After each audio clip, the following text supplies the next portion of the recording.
Am I the a-hole for not wanting to contact my adoptive mom on Mother's Day? My adoptive parents adopted me as a teenager. When my mom first met me, she was super nice and went out of her way to do things for me. Leading up to the adoption, she pressured me quite a bit to accept it, that there was no way I was going back to my biological mother, which the judge herself confirmed by stating that in court. Well, my biological mother died, and her appeals, along with my unspoken ones, were now trash as far as legality goes, and the adoption moved forward.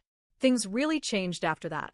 I became really depressed and was also dealing with minor health issues that I always just sucked up and lived with. This whole lady's persona switched.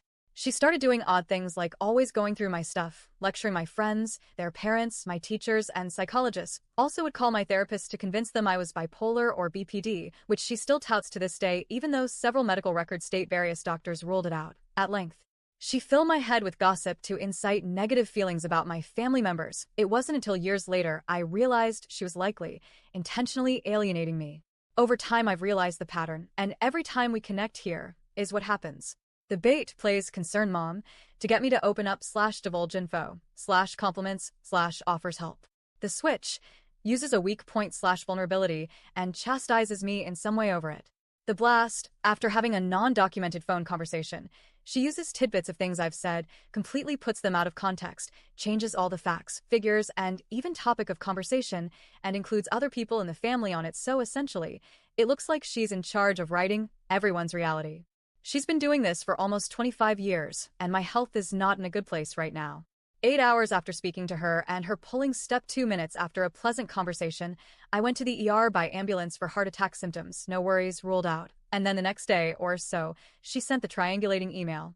A day or two after that, I was back in ER, twice within 5 days.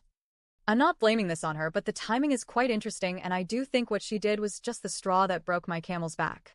I did not respond to either of her messages and proceeded to block her on everything, yet again, for the same old reasons. Also had my family unfollow me so they cannot be used as her spy pawns. This broke my heart to do. I've tried everything I can think of, but mom says she is perfect and doesn't need to change, so there's not ever going to be progress. She's told me essentially I'm pathetic for continuing to go back to her, write it off as something said in anger, but I'm thinking perhaps more to that. I'm almost 35, have children of my own, and way too much shit to do to let anyone waste my time like that, and even worse, treat me like I'm dirt. What kind of example is that for my kids? Like, how much leeway should a mother have for psychological warfare? I'm terribly ill-equipped to deal with such a conniving and manipulative person. So I just walk away instead of feeding into her traps.